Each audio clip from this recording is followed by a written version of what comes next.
So I really need to do something that I've been putting off for quite a while.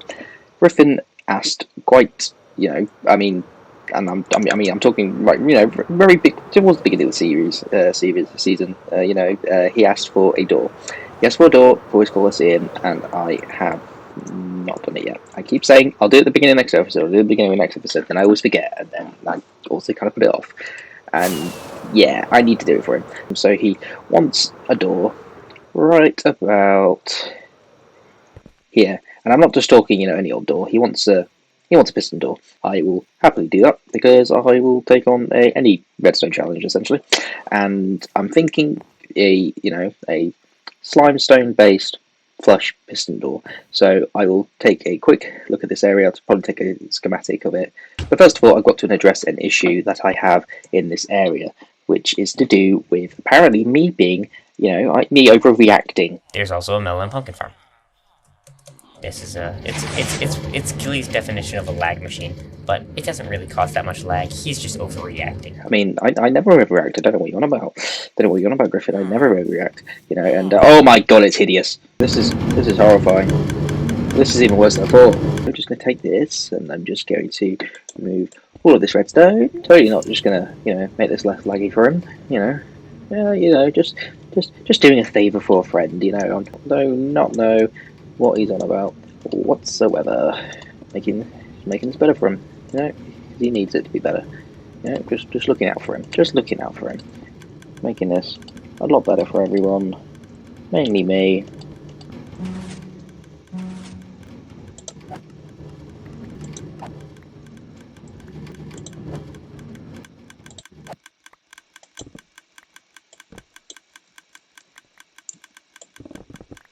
Oh my god, haste makes this so satisfying.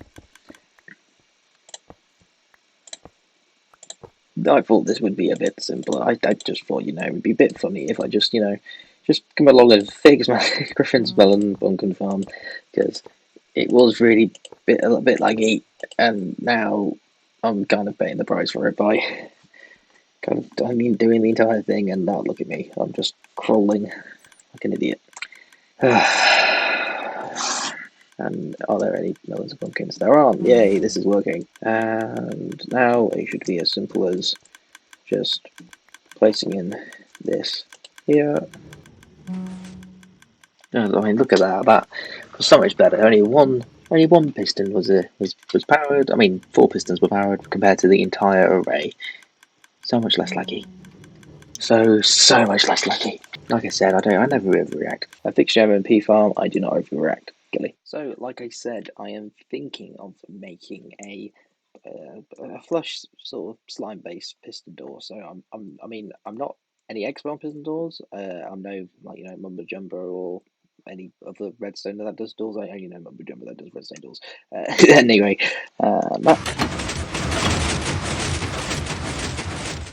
excellent, and then perfect. It works flawlessly. Right, so this should now work.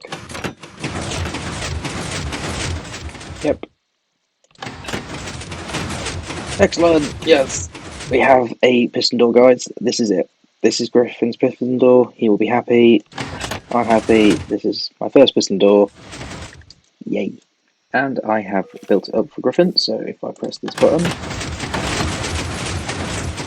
there we go. And if I then press this button, closes up, then press this button,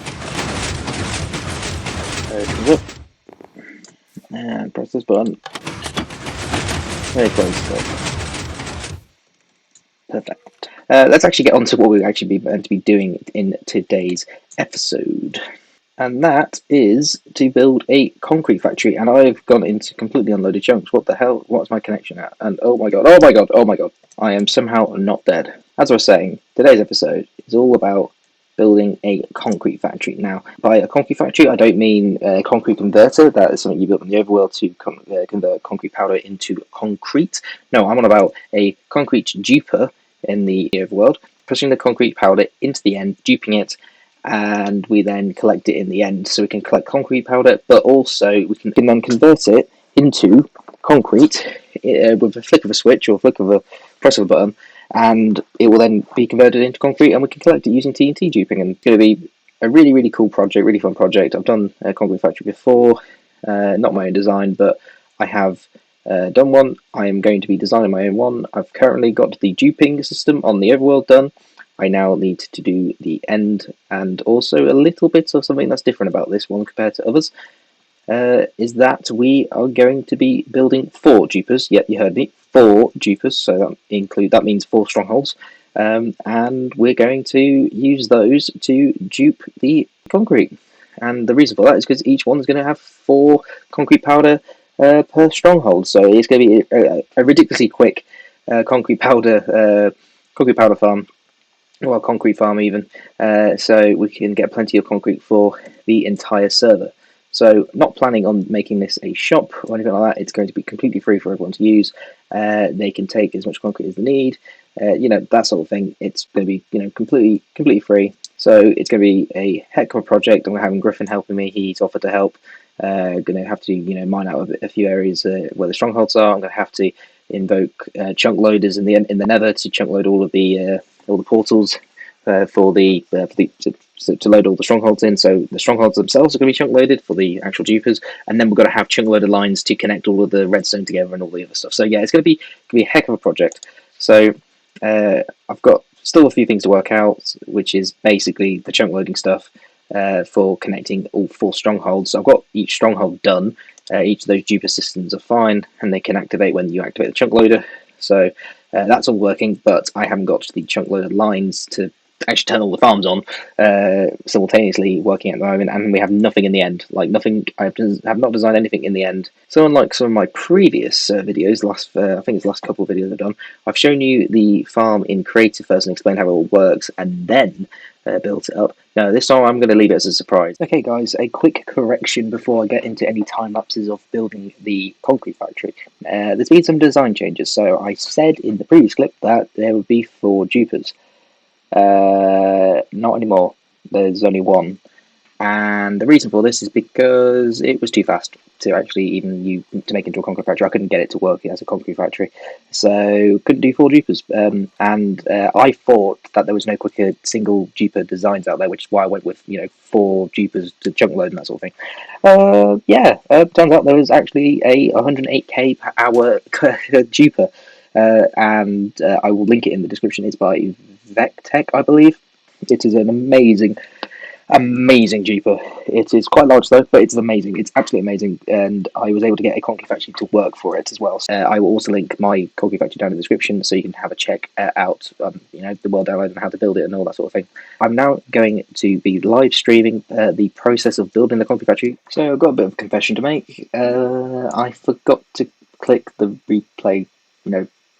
I forgot to press record on replay mode. So yeah, I haven't actually recorded a lot of the process, and I've also been streaming it. So that was kind of the reason I forgot, because I was streaming it. I didn't even think to press record on replay mode. So yeah, so the overall bit has not been sort of recorded in any way. So I think I'm just going to give you a quick sort of walkthrough of what we've done so far. This is the room so far. It was mined out by me and Griffin, and I have done the all of this so far. All this decoration. You had to leave early, unfortunately. This is the general sort of design pattern going for in this room.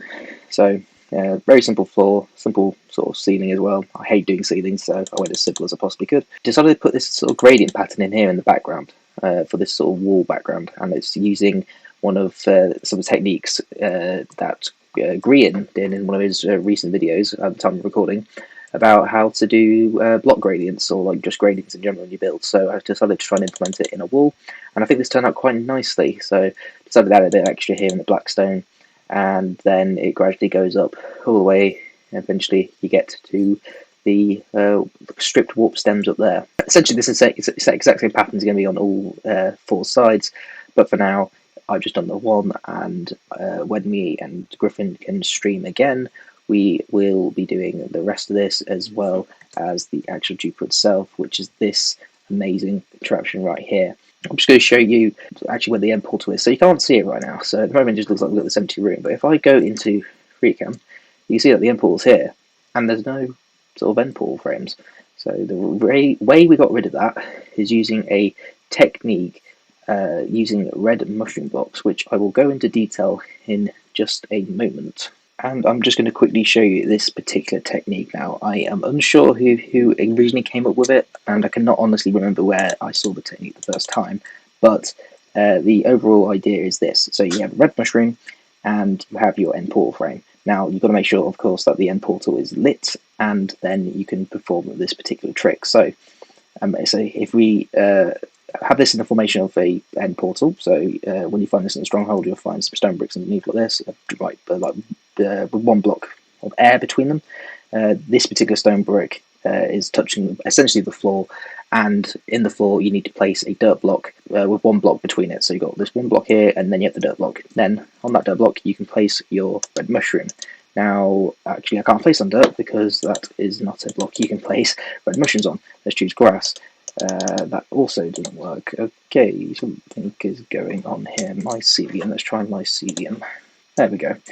Right above that, you've got to place a block. So this block here is directly above the red mushroom, and it's to stop the super large red mushrooms from growing, and you actually will not be able to break the portal frame that way, because essentially, as you'll see in a minute, it replaces the end portal frame by generating the mushroom there. So if we look at the cobblestone in between here, we've got 1, 2, 3, 4, 5. So you've got to have 5 blocks in between it, and then you can grow it with the bone meal. So we get the bone meal, and boom, first go. There we go. You can see that we've moved the end portal frame, all 4 sides, and you will get yourself an end frame, an end portal without any frames. Right, and the dupers are finished. I'm not going to show it in action just yet because we need to finish the end side. Now, the chunk loader has also been finished, so this is the overworld side, and here is the nether side. It's essentially the same, just without the repeater locking the comparator there. Well, it's not locking it, it's just the avoidance subtraction mode, and it's then reading a signal strength of 15 going into it, so it's effectively off. Here, the redstone block here is powering this repeater, which then turns off the comparator even when there's a minecart here waiting in the dropper. So this will turn on automatically when you turn on the duper, as you can see here. So just flick this lever and the duper will be activated, and it will then unextend this honey block tower, and it will then start powering the entire system. This entire room is now done. We just need to do the end side, and that requires breaking some endstone using TNT flying machines. Alright guys, me and Griffin have been busy. We have actually now finished the end side in terms of mining. We haven't actually done the concrete factory, but we've mined out the area we need. I did say in the previous clip that we'd use TNT dupers, but well, we didn't need to do that in the end because I actually compacted the design twice. Yes, twice. So now we are able to build an even better design than I originally had envisioned. But you can see here we've got this very large hole, and we mined all the way down to the base of the void because it looks cool and also gives us plenty of room to do whatever we want decoration wise. And when I say whatever we want, I mean whatever Griffin wants. He's doing the decoration because I've done all the hard work here. I'm kidding. I find designing the technical stuff a lot easier than do building because I'm a technical player, not a builder. So on this side, essentially there's going to be the storage down here, and then on this side is really up here. It's going to be the concrete factory itself.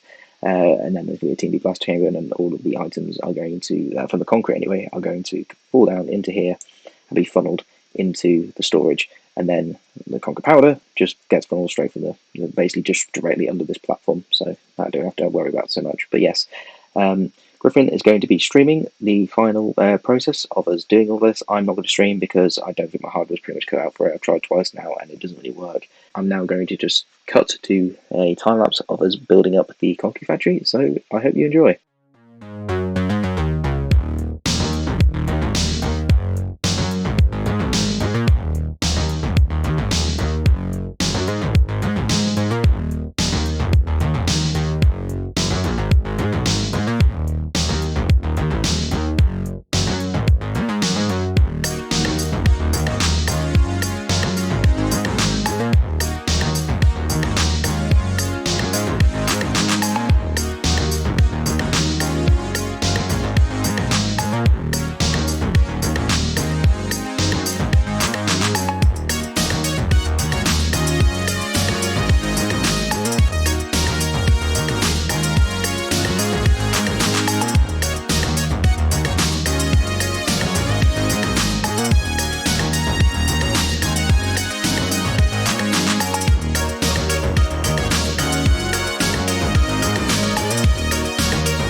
Okay, I hope you enjoyed that time lapse. We have now finally got this project done. It's been weeks in the making, and I can finally get this episode released. So hopefully, at the moment it's 25 past 10, so I'm going to edit this last clip in and the time lapse. So hopefully I will have that done before midnight, and I'll have it uploaded around midnight or just after.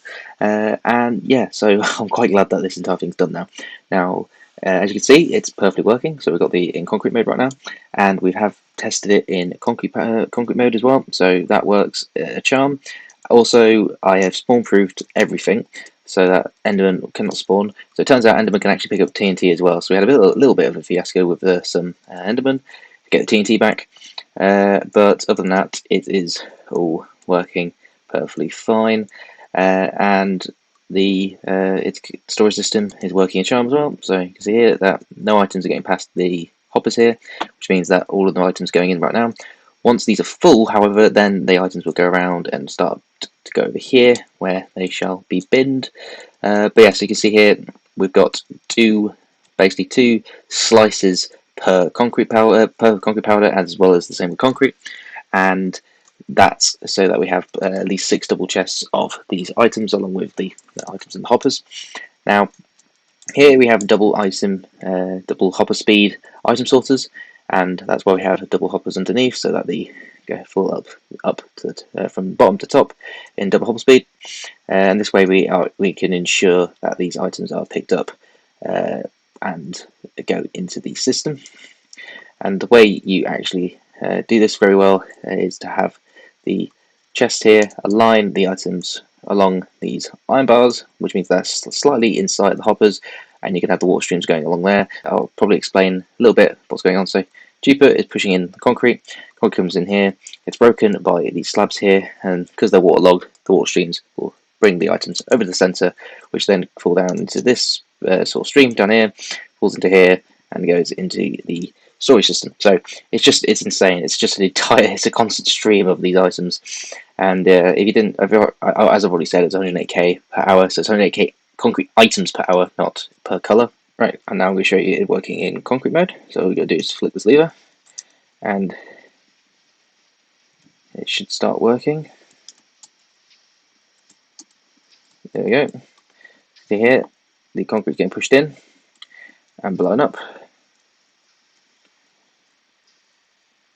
And the TNT explodes just in enough time that these items here fall down far enough so they don't get blown up by the TNT in the next cycle. And also these push down in such a way that they will never get jammed, so they will never reach push limit, these pistons, which is essential, otherwise this will break. It's getting a little bit frame rated just because of the amount of entities going on right now and all that sort of thing.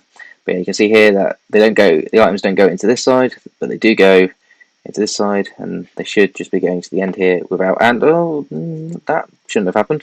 We'll find out in a minute whether any more goes. Looks fine. Maybe it's just the item filter's not filling up, but for now, yeah, that looks fine now. Anyway, doesn't really matter, to be honest. We're essentially getting infinite concrete, so we don't have to worry too much about collecting them all. But yeah, this will just stay going as it is now because these are TNT dupers, so don't have to worry about refilling TNT.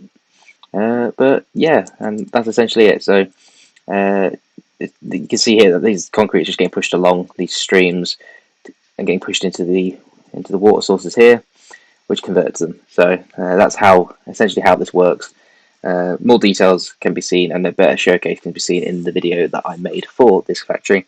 So yeah, with that I can pretty much call it an episode, and I really hope that you enjoyed this one. It's a bit of a shorter one than my other one, so I hope that's a bit more appreciated. I'm going to try and condense my episodes down to be a bit more in the 20-minute format rather than 25 to 30 minutes. If you did enjoy this episode, please subscribe if you'd like to see more. Give it a like if you enjoyed the episode, and I shall see you next time. Bye bye.